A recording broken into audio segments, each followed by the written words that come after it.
पुण्यातील मावळ तालुक्यात जिल्हा परिषदेच्या निवडणुकीत महायुतीमध्ये फूट पडल्याचं जवळपास निश्चित मानलं जाते। भेगडे शेळके मामा भाच्यांमध्ये सुरू असलेल्या शाब्दिक युद्धावरून युती तुटल्याची चर्चा आहे। बाळा भेगडेंना भाजपमध्ये कोण विचारतं? भाजपच्या वरिष्ठांकडून युतीबाबत मला का विचारणा होते असं म्हणत शेळकेंनी भेगडेंची खिल्ली उडवली। तर युतीचा कोणताही प्रस्ताव आला नसल्याचं सांगत बाळा भेगडेंनी शेळकेंना खोटं पाडण्याचा प्रयत्न केला। बाळा भाऊ भेगडेंना कोण विचारतो भारतीय जनता पक्षात?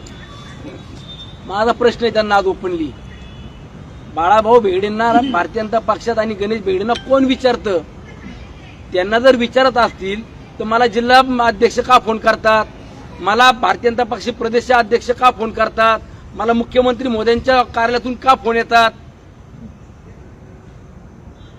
देवेंद्र फडणवीस साहेबांकडे तुम्ही पण येता, मी पण जात असतो, बघू कोणाला किती किंमत आहे। मग हे जे काही चाललंय ना तुमचं म्हणावं दाखवायचं एक आणि करायचं एक, हे बंद करा। तुम्ही इथल्या लोकांना वेठी धरून किंवा त्यांना गोल गोल फिरून जे फसवता ना, हे बंद करा म्हणावं। अजिबात कुठलाही प्रस्ताव दिलेला नाही। या संदर्भात कुठेतरी एखादी कार्यकर्ता गेला भेटला म्हणजे ती काय युतीच्या संदर्भातली बोलणी असं होत नाही। आम्ही आमचं स्वतंत्र पक्षाच्या कार्ड कमिटीमध्ये निर्णय घेतला आहे की आम्ही स्वतंत्र या ठिकाणी लढणार आहोत। राष्ट्रवादी काँग्रेस पक्षाशी आम्ही मावळ तालुक्याच्या निवडणुकीत कुठली युती करणार नाही। मागच्या वेळेस आमदारांनी देखील सांगितलं नगरपालिकेच्या निवडणुकीच्या निकालानंतर की आम्ही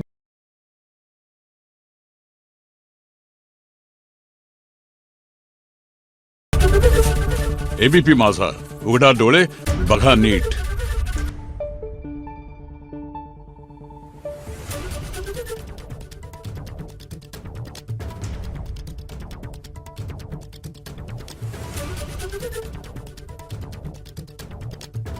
Thank you.